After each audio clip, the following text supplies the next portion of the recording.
Before we begin, please be aware that this hearing is being recorded for rebroadcast on CTV, Columbus Government Television Channel 3, and the rebroadcast schedule is available at www.columbus.gov.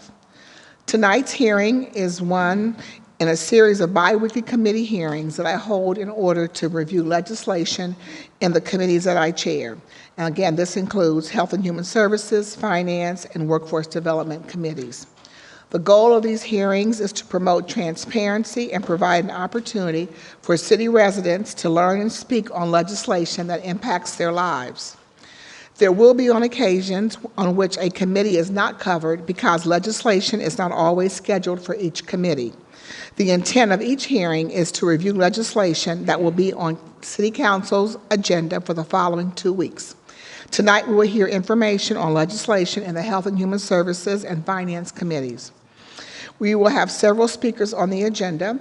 We'll have Joe Lombardi, who is from the Department of Finance and Development. He is the director. We will have Nancy Bechtel, who is the Assistant Health Commissioner representing Columbus Public Health. And we'll have Hannah Jones from the Department of Development, the Director of Community Development. I will begin with legislation in the Finance Committee, and I'm going to ask our Finance Director, Director Joe Lombardi, to share the upcoming legislation. Good evening. Good evening. Thank you, President Pro Tem Tyson. The Finance and Management Department has 15 ordinances anticipated for City Council consideration in the next coming weeks. First ordinance is 0324-2016. This legislation is for the option to establish 2 UTC contracts for the purchase of office chairs for all city agencies. The purchasing office completed an evaluation of various office chairs that have been frequently purchased over time and the manufacturers identified by different city agencies. There were formal quotes taken, 165 bids were solicited, and 3 bids were received. One of those bids, Friends Office, was a low bidder on various items. However, that supplier was deemed non-responsive by the purchasing office for incomplete proposal page and incomplete documentation. The office then accepted the other 2 proposals from major corporations that provide a wide range of seating for city agencies, and both suppliers required documents and offered discount percentages off of manufacturer list pricing. Continental Office Supplies did not indicate a discount to be applied to all the liked items as we had asked for, so we negotiated with them, and the code at this time does not allow us to award like items to more than one company. So to help the city agencies out, to give them more flexibility, we are waiving the competitive bids of $329 so that we can award all items to both Continental Office Furniture and King Business Interiors. The total estimated annual expenditure for this contract citywide is about $400,000. If there are any questions, I can answer for you. No, thank you. And again, thank you for sharing the reason why we're waiving competitive bidding. And we're talking about just office chairs throughout all of the city's buildings. That is correct. That's all city agencies were able to buy off of this contract. Thank you. Second ordinance is 410-2016. This ordinance authorizes the appropriation of $136,000 within the Special Income Tax Fund for payment of rent of 2 existing lease agreements for office space. Those office spaces are located at 50 West Town Street, used by the Department of Development, Economic Development Division, and 1186 West Broad Street, used by the Department of Development, Franklinton Neighborhood Pride Center. The Town Street lease is the 9th of 20 one-year lease terms with the Columbus Downtown Development Corp. And the 1186 West Broad Street lease is this is the 2nd of a 3 one-year renewal term with the co-successor trustees of Tom Zantos. And again, this is $136,000 for those lease payments. Thank you. And can you share the importance of those 2 buildings to the residents of our city? Sure. The Economic Development Division works throughout the neighborhoods to develop properties and bring economic development to the city of Columbus. And the Franklinton Neighborhood Pride Center is located in Franklinton, and it is to develop the Franklinton area. And so also the Pride Center would have other resources that, and certainly that the other community resources are offered out of the Pride Center in Franklinton. Would that be correct? Yes, absolutely. The Pride Center serves as a hub of sorts. So not only will our liaisons be able to offer connections to resources, but also our code officers, social workers, and the community police liaison officers all use the Pride Center as a point of contact within Franklinton. Thank you, Deputy Director Jones. And that plays a very crucial role, so that's why we're paying rent to have those facilities. So thank you for sharing, adding the additional information. Okay, you can go to the next piece of legislation. Thank you. The next ordinance is 0425-2016. This is the option to establish 2 UTC contracts for various trees for the Department of Recreation and Parks. This contract will be approximately 2 years, with an option to extend for 1 additional year upon mutual agreement and City Council approval.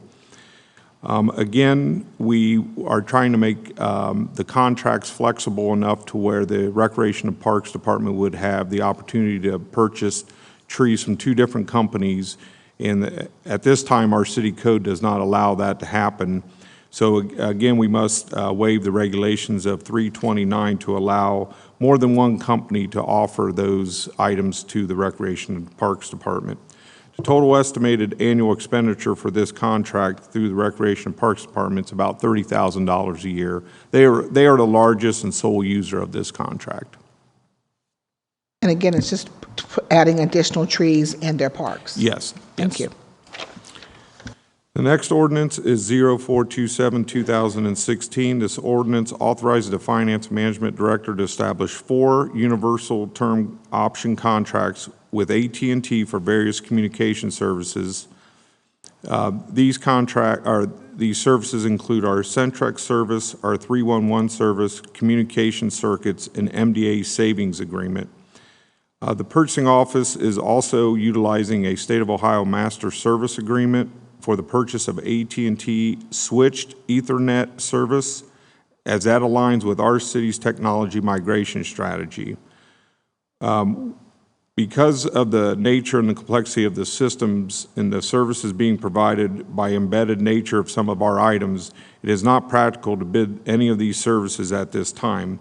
And changing technology and potential competition in the marketplace have prompted the Department of Technology and the Purchasing Office to begin identifying requirements and developing specifications for a possible competitive bid in the future. However, this ordinance is waiving the competitive bid process at this time until such time that those specifications are developed and we're able to competitively bid these services out. The total estimated annual expenditure for this contract is $2.5 million. And this is a citywide contract.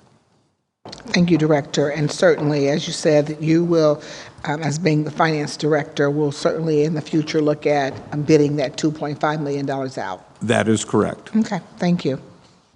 The next ordinance is 0477-2016. This is an option to establish 2 UTC contracts for unleaded and E85 fuel for the Division of Fleet for the use in various equipment and vehicles throughout the City of Columbus departments and divisions. The term of this contract is for 2 years with an option to renew for 1 additional year.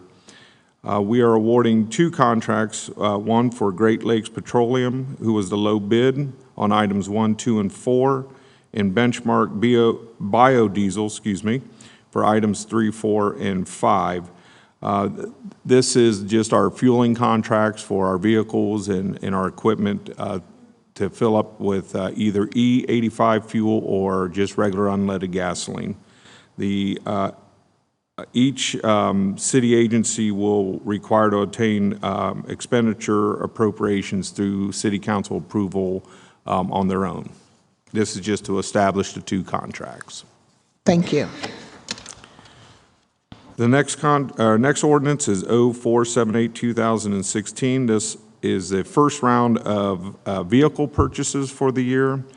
This establishes purchase orders with Byers Ford, statewide Ford Lincoln, and Reichert Properties for various vehicles and light-duty trucks. This ordinance is going to cover police cruisers, parking violations, refuse, and real estate management office vehicle needs. All these vehicles are replacement of older and high mileage and high maintenance vehicles that are currently in service. The total is $4,135,380. We have budgeted $6 million for the total purchases of vehicles this year. This ordinance also includes $420,000 to allow us to purchase the cameras that are mounted on the dashboards of the police cruisers. We also will be bidding out a contract for the rest of the upfitting of those police cruisers, which would include the antennas, the lights, and all the other equipment that they need in those. But we're currently formally bidding those out at this time. Thank you. And again, can you share, you said it's going to be mostly for police? Yes, this is mostly for the police division, most of the cruisers, but it also includes vehicles for parking violations, refuse, and the real estate management office. And we will be coming back later to purchase for the other city agencies who have requested vehicles. And we're still reviewing those vehicle buys at this time. Thank you, Director. I just have one other question in regards to, and you mentioned that these are replacement vehicles. And so typically, what's the kind of mileage that we look at taking a vehicle offline and buying another vehicle? We have a series of criteria. It's high mileage. Has it gone beyond its useful life based on the manufacturer? Is the maintenance cost higher than what the vehicle is worth? And so as we go through that criteria each year, there are cars that are going, or vehicles, heavy equipment as well, that will be removed from the fleet and replaced on a yearly basis. And we also will auction off those older vehicles. So as we call it, getting, I think it was called metal to cash. So we try to auction off our older vehicles so we can get something back for them. Thank you so much. The next ordinance is Ordinance 479, 2016. This has established a UTC contract for zinc orthophosphate for the Division of Water. This contract will provide the purchase of zinc orthophosphate, which is used as a corrosion control agent in the water treatment process at our 3 Columbus water plants. The term of this contract is approximately 3 years with an option to renew for 1 additional year upon a mutual agreement and council approval. It's with Shannon Chemical Corp., the lowest bidder. The total estimated annual expenditure is about $600,000, and the Division of Water is the sole user of this contract. Thank you again, making sure that our water is safe for our residents. Absolutely, absolutely. And the next ordinance, again, is for some chemicals for making sure our water is safe for our residents. This is an option to enter into a contract for aluminum sulfate for the Division of Water. This is used as a coagulation agent for our water during our water process at 2 of the City of Columbus's water plants. The term of this contract is for 3 years with an option to renew for 1 year upon mutual agreement and council approval. The total estimated annual expenditure for this contract is $3.6 million. And again, it's just strictly for the Division of Water. Thank you. So these last 2 ordinances, that's just $4.2 million for the water to be safe. Yes, and the Department of Public Utilities usually budgets about $18 million a year for all chemicals in our water process. Thank you for sharing that with me and our residents. Thank you. Ordinance 481, 2016 is a company name change and a federal ID number change. Company known as HD Supply Power Utilities has gone through a reorganization, and their name change will go to Annexter Inc. So this allows us to make those changes within our accounting system. Thank you. Next ordinance is 0492-2016. This ordinance authorizes the Finance Management Director to enter into a contract on behalf of our construction management section with General Temperature Control for the installation of a new backup chiller at the Columbus Public Health Department located at 240 Parsons Avenue. Late in 2015, the Office of Construction Management became aware of some mechanical problems at the health department with their chiller. We went out and did a condition assessment, and we were hoping that we could just repair it and replace some items and get it back running. Once we got into that condition assessment, we noticed that it needed a complete overhaul. So with the summer months coming, it takes about 13 weeks to receive this item and to have it installed. The department decided to do some informal quotes. We received 3 quotes from General Temperature, Farber Corporation, and the Kirk Williams Company. General Temperature was a low bid at $460,000.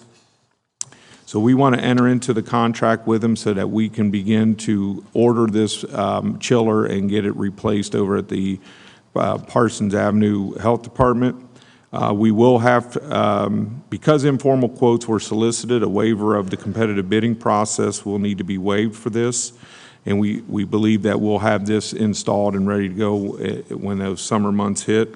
We are looking at our assessment of all of our assets to make sure that this does not happen again to where we're behind the 8 ball, so to speak, and we are going to look at our procedures and our policies in regards to our larger assets that can cost, as you can see, some dollars to fix, and we rather would bid that out and knowing and do more preventative maintenance instead of reactive.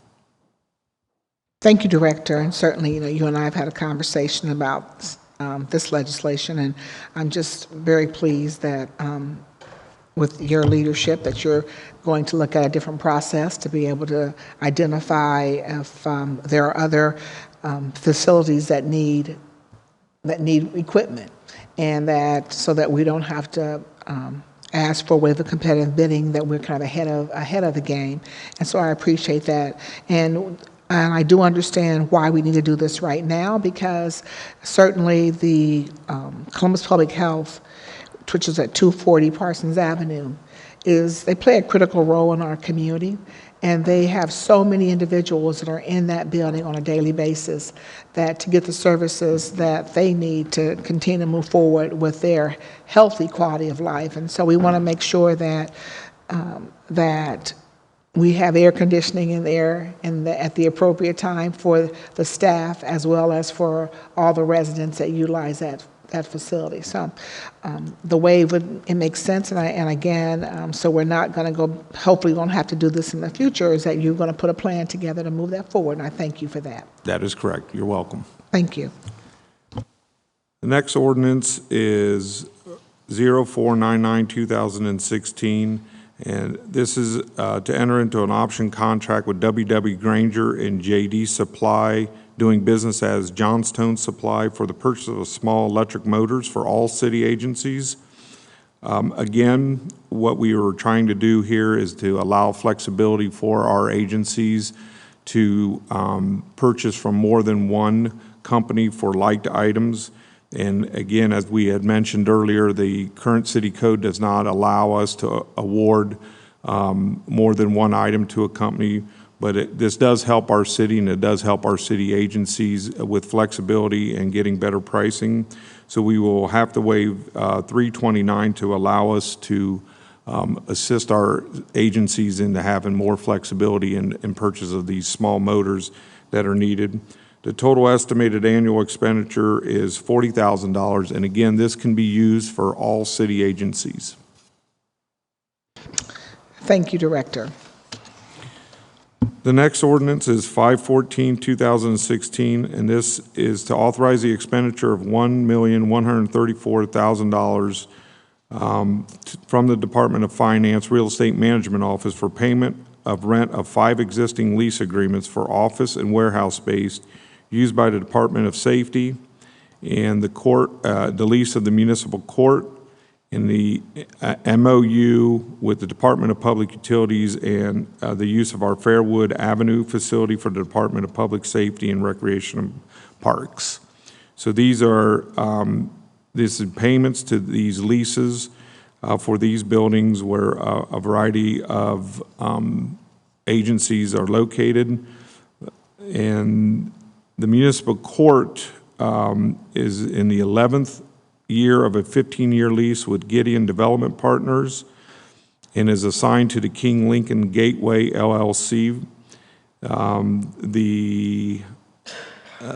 trying to follow along here. And then there's the one for the 11th year of a 15-year for the King Lincoln Gateway.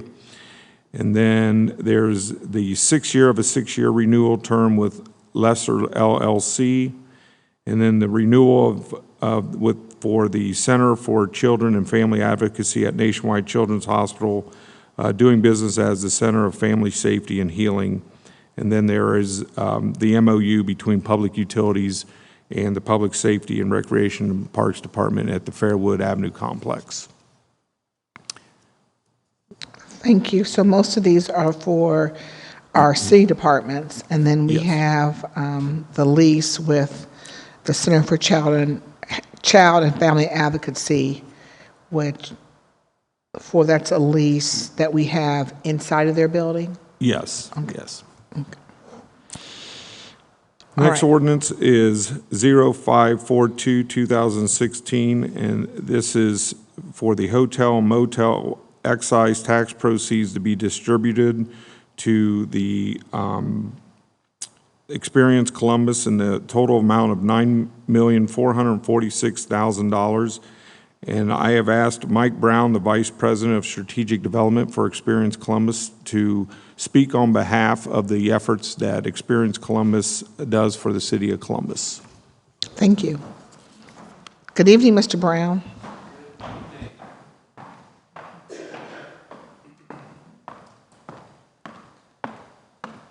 Well, thank you, Council President Pro Tem Tyson. Congratulations on the new role and your great work with the Finance Committee. Thank you, Director. As always, we appreciate your department's work to direct our contracts and make sure that we're following up on all our commitments to the city.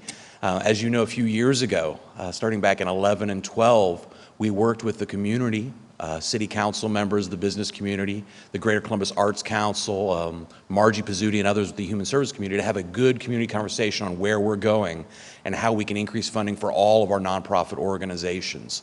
That process, we spent 2 years talking about it, and the outcome has been, I think, very beneficial for all the parties involved. And as you know, in 2015, we saw the bed tax revenues grow to $42 million, which then meant millions more than we'd ever had before for the arts, for human services, and to expand our sales and marketing that brings millions of visitors to town to enjoy our great hotels, all of our attractions like COSI and the zoo, restaurants, and all the districts that we've spent years building up. So we truly appreciate the partnership, the leadership of this council, because it's made it possible. And within that, our commitment to work with everyone continues. We continue to meet with the Human Services community, the Arts Council on a regular basis, and we are working on our own internal 5-year strategic plan so we can even look at the next 5 years. And we've scheduled a meeting with you and your team later this week to discuss where we're going, the metrics that we use internally to judge our work, how we're trying to continue increasing sales.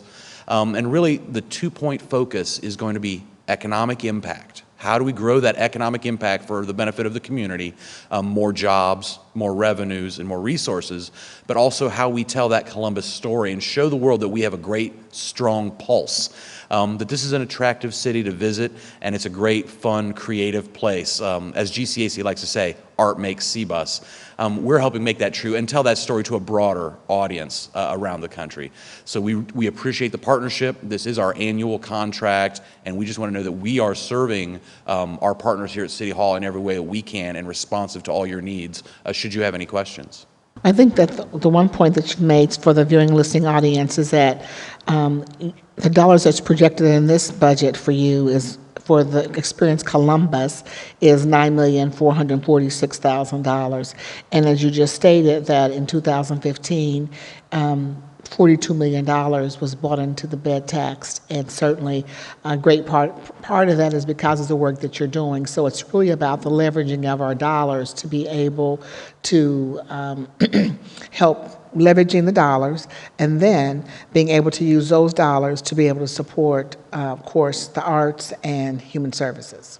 So. That is correct. And it's a wonderful thing with the visitor economy. We bring in friends and visitors, our friends and family, but also people who've never been here before. And when they spend dollars, a piece of that comes back to help out with these important causes. And that's one of the reasons we are so proud of the work that we get to do, but also working with the partners, because we really believe that we're helping raise all boats, in addition to creating those new jobs that we continue to need, 71,000 jobs right here in our community.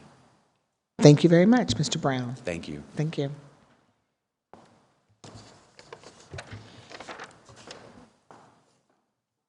Okay, the next ordinance is 0543-2016, very similar ordinance as the one with Experience Columbus. This is, again, to use the hotel motel tax proceeds for our annual contract with the Columbus Arts Council, the Greater Columbus Arts Council, and the total amount of $6,441,928. $6,441,000, and I've asked $6 million. 6 million. $6 million. 6,000 is not correct. $6 million is correct. Thank you. Thank you, President Pro Tem to Council. Tyson, it's been a long night already. I understand, but I know that they would not be happy with 6,000. No, they would not. No, they would not. And nor would the. So I've asked Jamie Goldstein, Vice President of Marketing, Communications, and Events from GCAC to come up and speak this evening on their efforts as well. Thank you.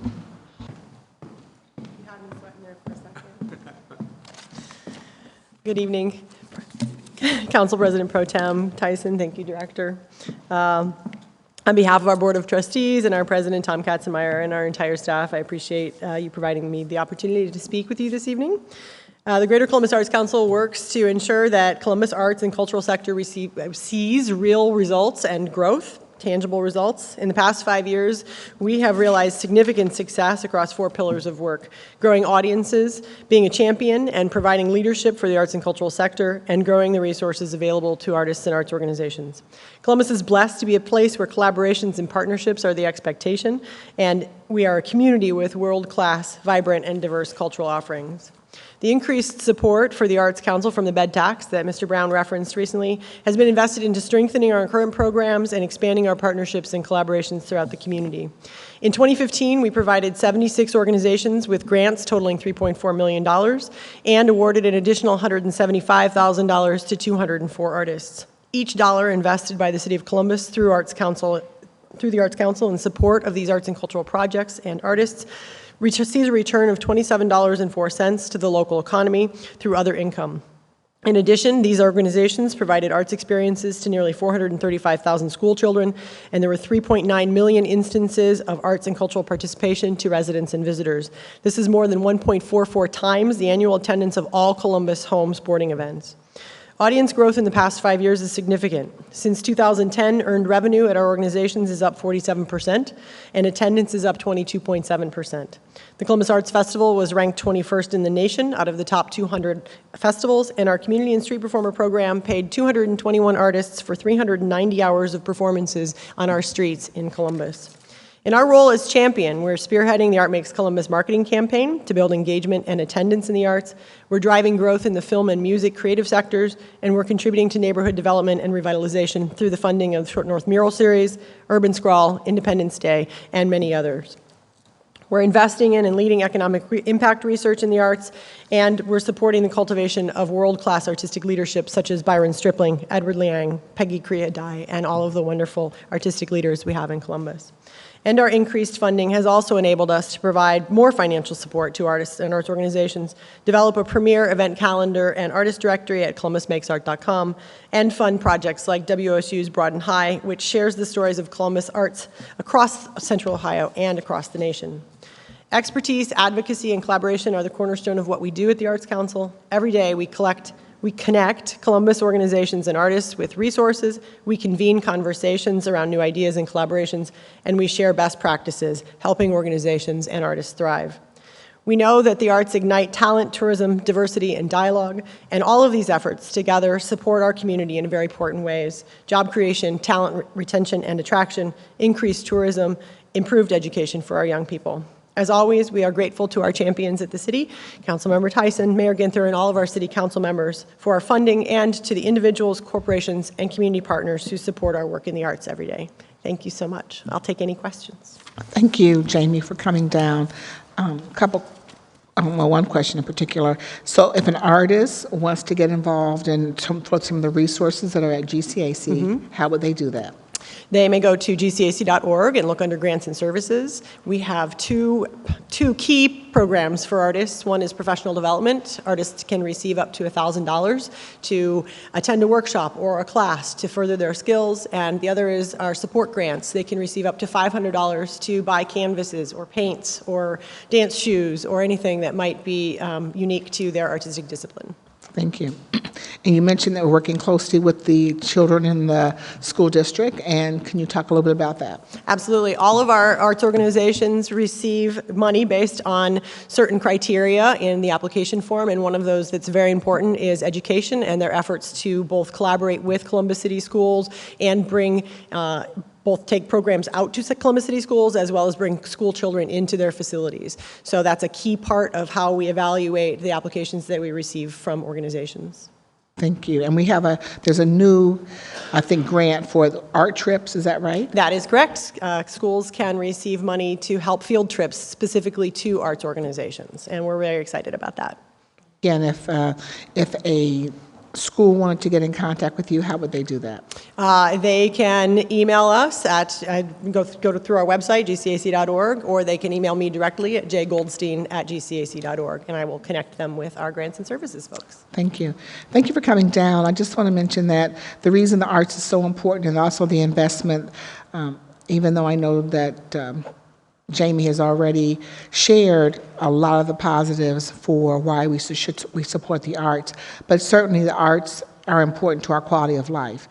And we realize that if you look at all cities, most cities have the same kind of amenities. They just have, but the difference that makes individuals want to stay in a community, besides having a job and a house, is the quality of life. Absolutely. And the arts play such a key role in the quality of life and making sure people want to move to Columbus and stay in Columbus. So they have play a tremendous role in the success of our city. And that's why that these dollars are hopefully what my council members would say, let's continue to support GCAC at the $6,441,000. I certainly hope so. Thank you so much. Thank you. Director. Okay, and the final piece for the evening is 0546-2016. This legislation is for the option to establish a UTC contract for calcium thiosulfate for the Division of Water. This chemical is used as part of the disinfection process at two of our city Columbus water plants. The contract is for 3 years with an option for 1 additional year upon mutual agreement. Total estimated annual expenditure for this contract is $100,000, and it is strictly for the Division of Water sole use. And that is all that we have for this evening. Thank you. I have another piece of legislation that may be added. I don't know if it's the Delco O'Shaughnessy Reservoir Pump Station. Yes, I'm prepared to speak on that. Okay. That's Ordinance 0232-2016. This pump station is being constructed in lieu of Delco moving ahead with a water plant near the John Doubt Upground Reservoir. Per the court settlement in the 1990s around the Polaris Mall, Delco was granted a certain amount of water from the Columbus Upground Reservoir.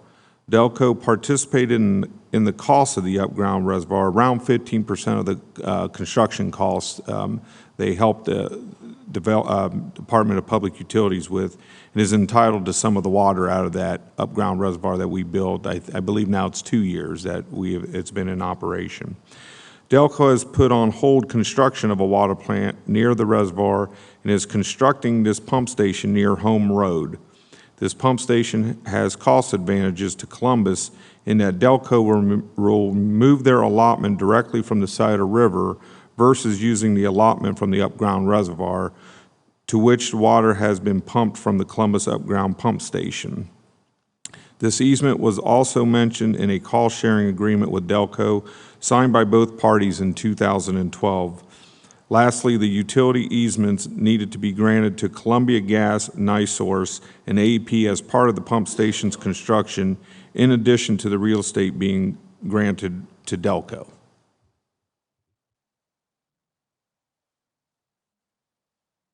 Thank you.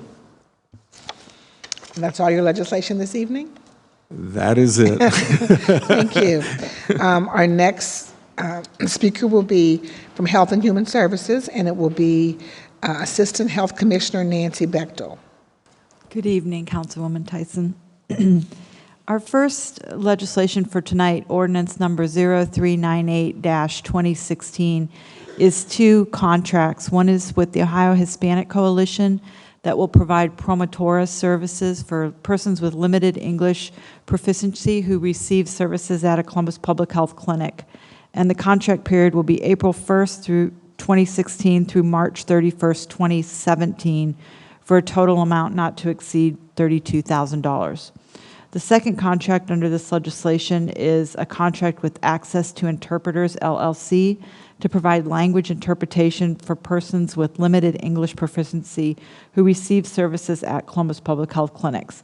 This contract period is also April 1st, 2016 through March 31st, 2017, for a total amount not to exceed $180,000.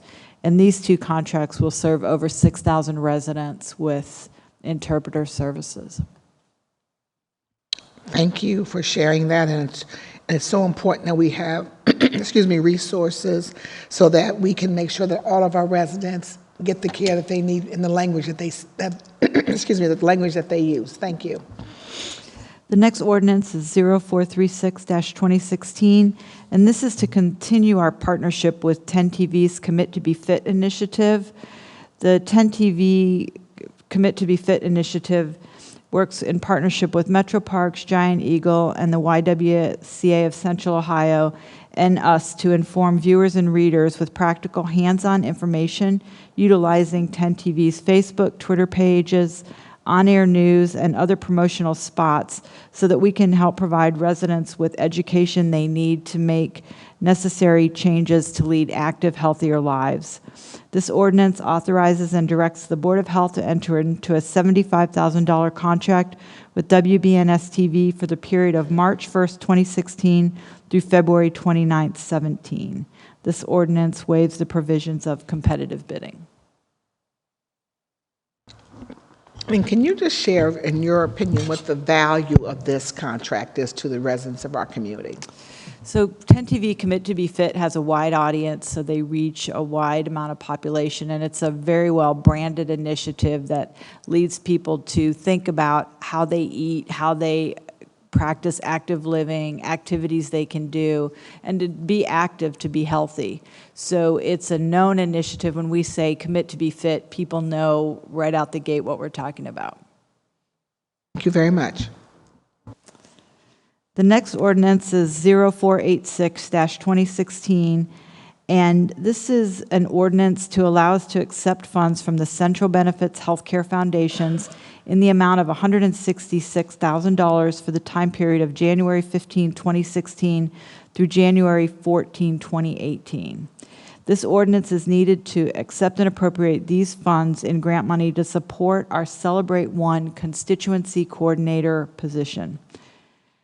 And we need this position to create and reinforce cohesiveness with groups in the community that will help us implement work in the Celebrate One initiative. The Constituency One coordinator will contribute to our efforts to our population interventions to change the long-term behavior of new parents and women of childbearing age that will impact infant mortality. And this is a 2-year, is it for 2 years? Or it's The just- grant is 2 years. We know that we need to appropriate the funds every year. I see The the finance director looking back here. Yes, we know we need to do it every year. I'm sorry, 166,000 each year? Or I is it believe 166 it's total? Total. Thank you. Well, this will be certainly, and this person will play an important role in our role to fight infant mortality. So I'm excited that we're going to be receiving those funds. The next ordinance is 0487-2016, and this is for us to accept a grant from the Central Benefits Healthcare Foundation for $150,000 for the period of January 15th through January 2018. And this is, again, 2 years, and it's to help us support the continuation of our Infant Safe Sleep Public Awareness Campaign. And you know that we still lose about 24 babies every year to unsafe sleep conditions. And this campaign will help us to continue to promote the ABCs of safe sleep, so infants sleep alone on their back and in a crib. Thank you. I know just this week, yesterday, this council just passed the legislation for the cribs that can be available at Columbus Public Health, so that we're making sure that our kids are, I guess, alone on their back and in a crib. So thank you. This is wonderful money from the Central Benefits Health Foundation, and those last two, they sponsored the previous ordinance, and so that's about $16,000 to support infant mortality. Yes, the Central Benefits Foundation has been a great partner in our work on infant mortality. The next ordinance is 0488-2016, and these are funds that we've been additionally awarded from the Ohio Department of Health through the Centers for Disease Control for the 2015-2016 Public Health Preparedness Grant Program. This ordinance is necessary to accept and appropriate these additional funds of $21,000 for a total grant award of $1,093,888 ending June 30th, 2016. The Ohio Department of Health has required the additional funds to be spent on the city's readiness initiatives, which will allow the purchase of supplies and point of dispensing storage cases. And the City Readiness Initiative allows us to prepare quickly to respond to the public in a case of a large-scale disaster event. Thank you for sharing this, and these are certainly needed dollars, and I've had the opportunity to be involved in the readiness events to make sure that we're prepared if we need medication quickly in our community, that the Columbus Public Health has done very well in making sure that when we reenact a disaster in our community, how we would make sure that everyone had what was needed in terms of their medication, et cetera. So this is great dollars to be able to support us and to be ready for should we ever have a disaster in our community. Thank you. Mm-hmm. The next ordinance, number 0418-2016, authorizes the Director of Finance and Management to create a purchase order for Columbus Public Health for chlamydia and gonorrhea test kits in the amount not to exceed $150,000. Columbus Public Health provides chlamydia and gonorrhea testing for patients in our STD clinic and various other clinics in the city of Columbus. Columbus Public Health uses a highly effective DNA probe test kit for chlamydia and gonorrhea testing. The DNA probe test kit has higher sensitivity, specificity, and transportability characteristics than other types of testing methods.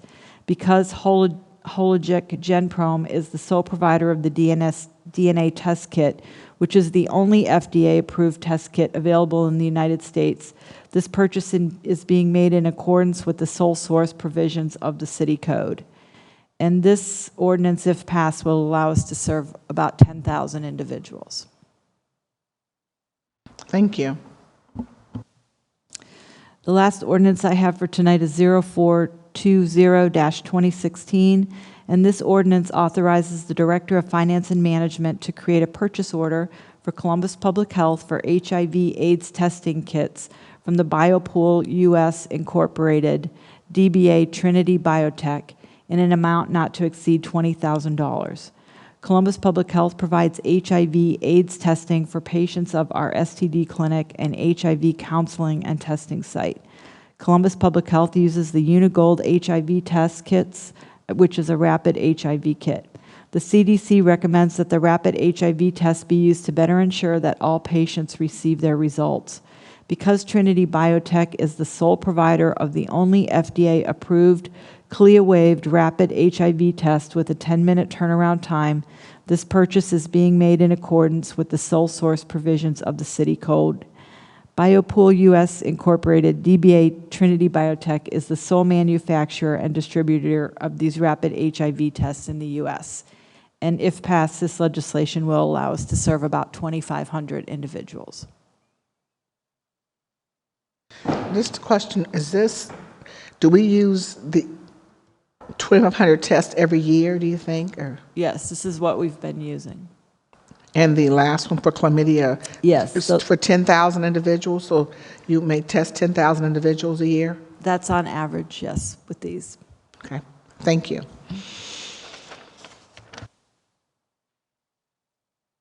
And our next presenter will be Ms. Hannah Jones from the Department of Development. Good evening, President Pro Tem Tyson. Our first piece for this evening is Ordinance 0424-2016, and while I'm going over it, I would like to invite Marcy Ryan, who serves as the Executive Vice President for the Godman Guild, up to the podium. Excuse me, this ordinance is requesting a contract extension for a Godman Guild program, the Guild's Pathways to Work program. This extension would extend the contract from January 31st of this year to May 31st of this year, with no additional funds required. Good evening. Good evening. Thank you, Council President Pro Tempore Tyson and Director Hannah Jones for having us. We certainly appreciate the opportunity to work with the City of Columbus, providing the innovative transitional jobs program called Pathways to Work. Since the inception of our funding, we have hired 7 new positions to help us move forward in this important work. Obtaining the right staff was important and took longer than anticipated, which put us behind in implementing the program and utilizing the allocated funds.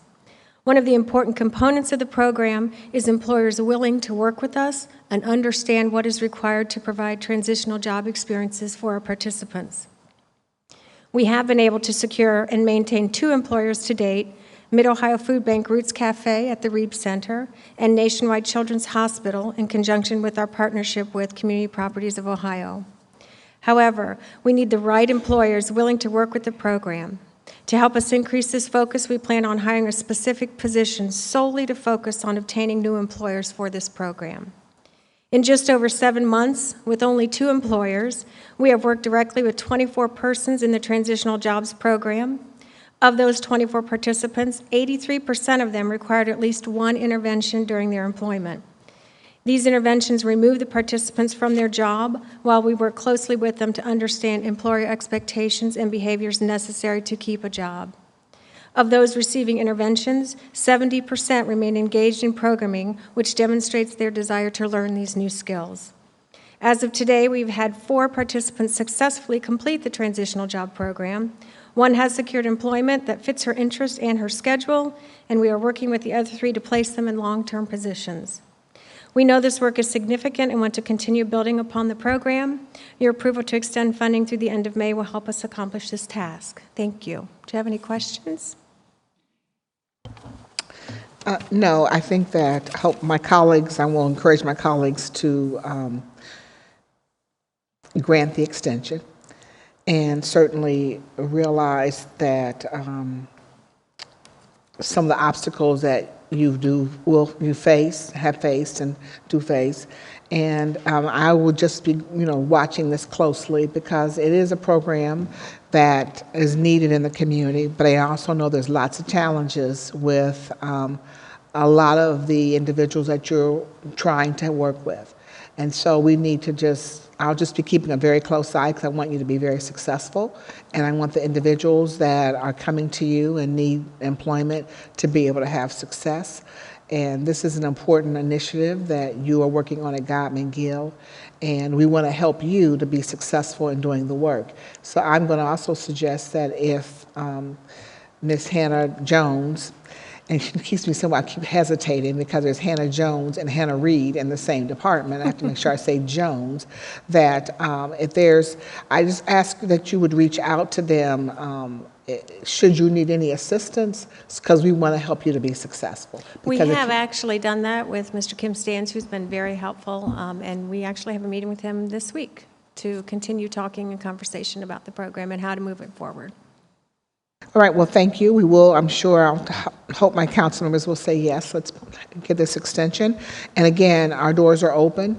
We want to make sure that you are successful, because if you're successful, our residents are successful who are involved in your program. Thank you very much. Thank you. Thank you. Our second ordinance for your consideration this evening is 0491-2016. And while I review it, I would invite Paul Kohler, who serves as the Chief Financial Officer for Amethyst, to make his way up. This ordinance is also a request for a contract extension, specifically for their HEART project program, which I will have Mr. Kohler address. They are requesting to extend the contract termination date from March 31st, 2015 to the remainder of this year, which would be December 31st, 2016, again with no additional funding requested. Thank you. Good evening. Thank you. Amethyst was awarded a $160,000 contract in 2014, and it was to provide treatment for substance abuse, mental illness, and trauma for women with dependent children. The grant was targeted at non-homeless women, which was a different focus for Amethyst. Our traditional focus is on homeless women. And as a result, it took us a little bit longer to ramp up the program. And so when the contract expired on March 31st of 2015, we had spent approximately $100,000 or a little less than $100,000. We still had about $66,000 remaining on the grant. I think we were operating under the assumption that the contract had been extended, but it had not actually officially been extended, and that's why we're asking for the extension through the end of December 2015. We have all the services under the contract have been rendered for our clients. We did achieve all outcomes, and I will just quote you some of those. Let me get this in the right order. We had a goal of reuniting 18 children with their mothers, that kept them out of foster care, kept them with their families.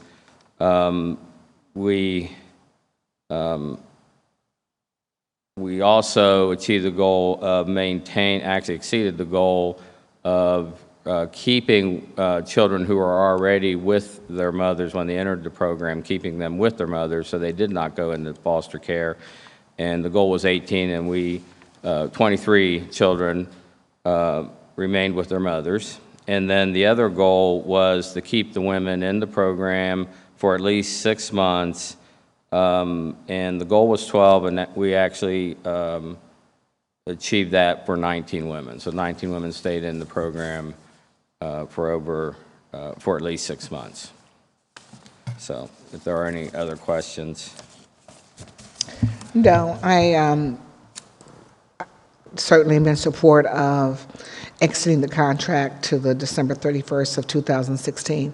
I know that there's certainly a significant need for this program. So I don't know, I mean, you've already stated that you have met the expectations of the grant, correct? Correct.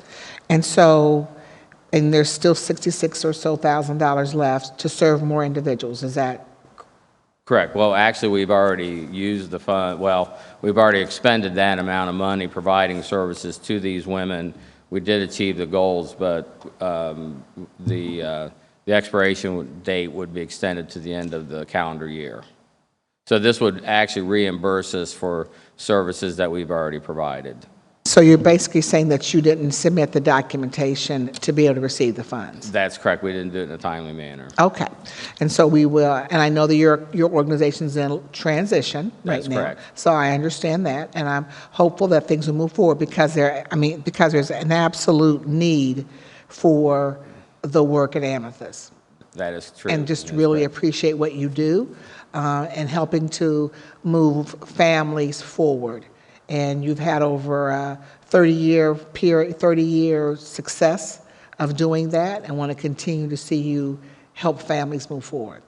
So submit the billing to us, and again, you've already exceeded the goal, and I appreciate that.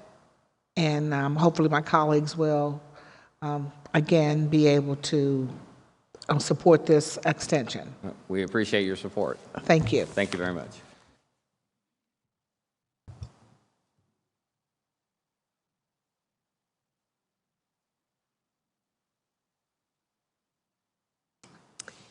The next four ordinances we have for you represent approximately $5,204,650 that are the bulk of the budget, for the Community Shelter Board.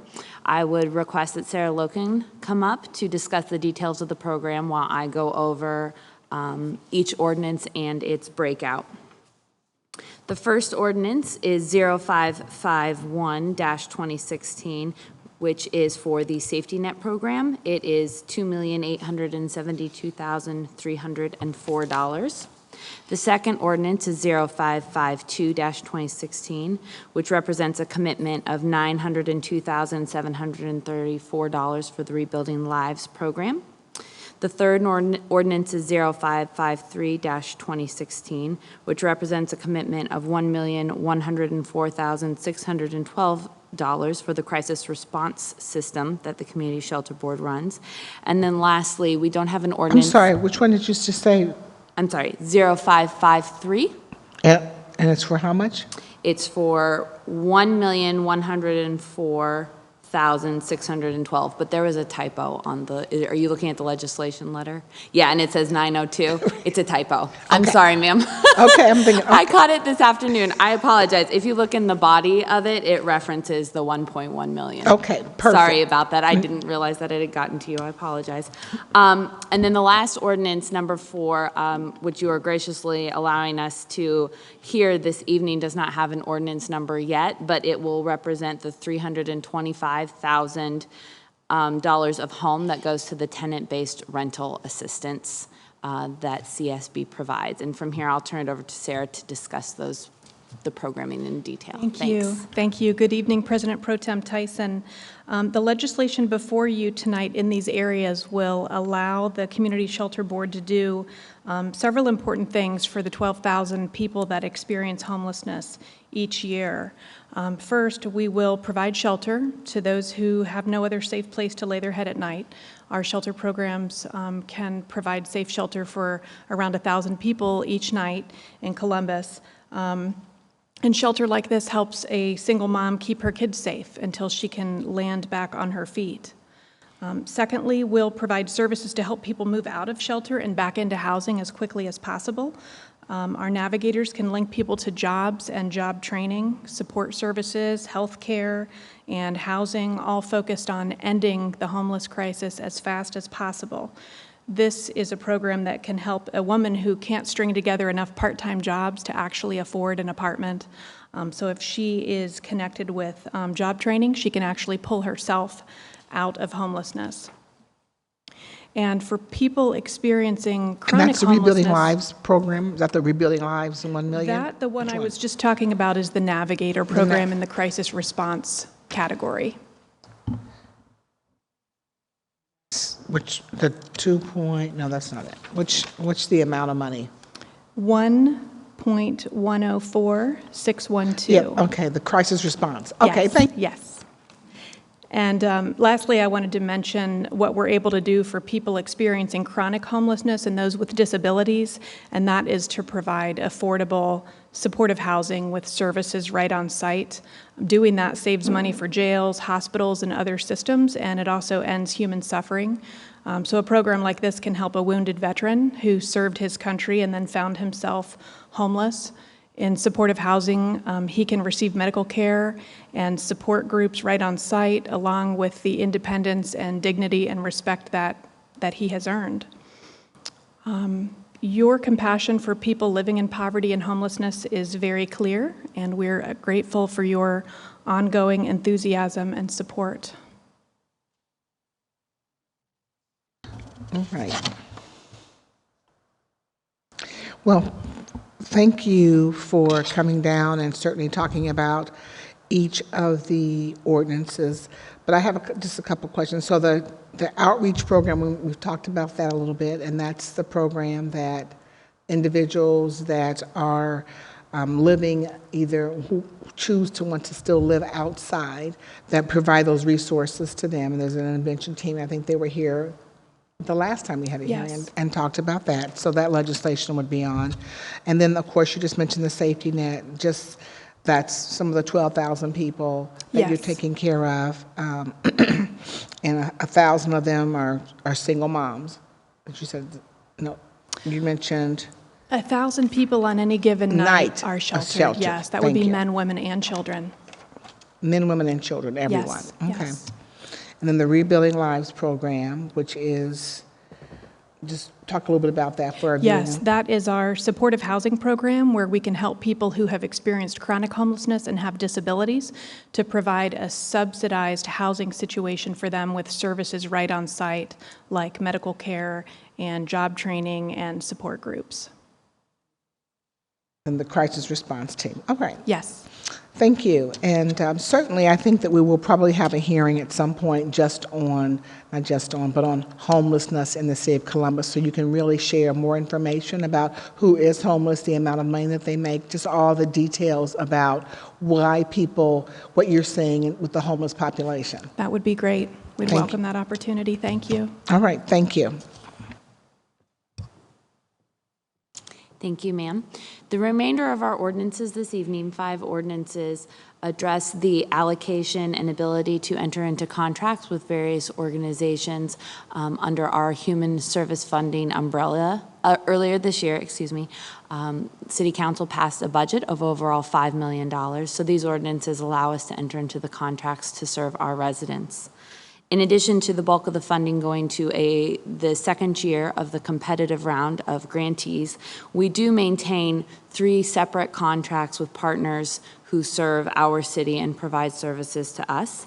The first is Ordinance 0555-2016, which is a renewal of the contract with Community Research Partners for $133,784.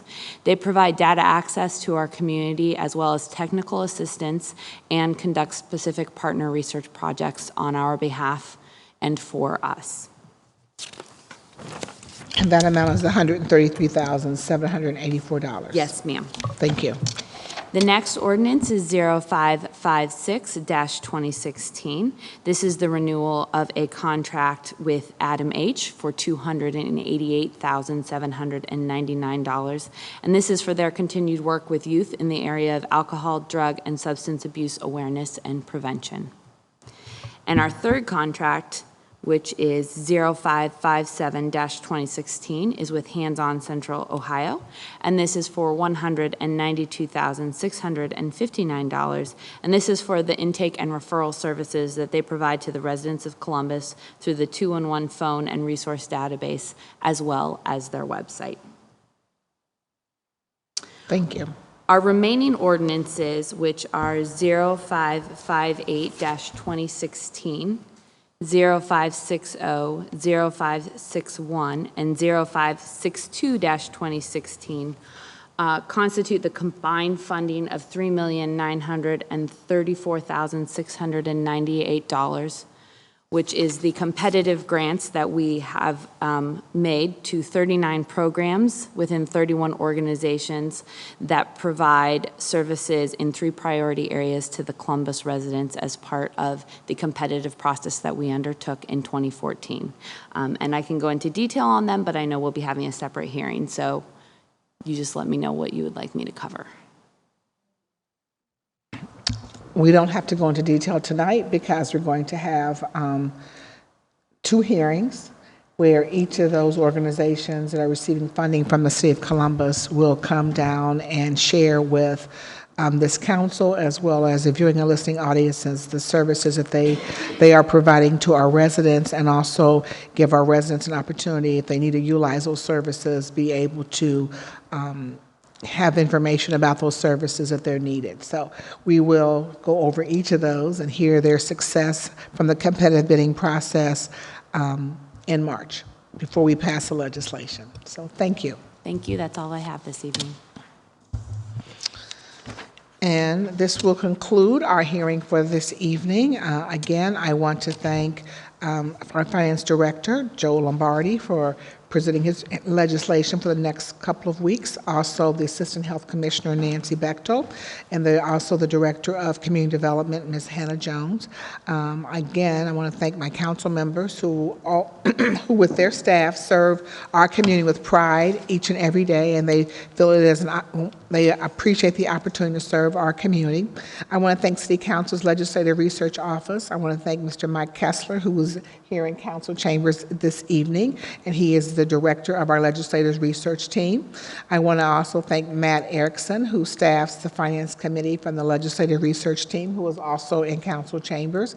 And lastly, Andrew Dwyer, who is not in chambers, but who also staffs the Health and Human Services and Workforce Development Committees for the committees in which I am responsible for.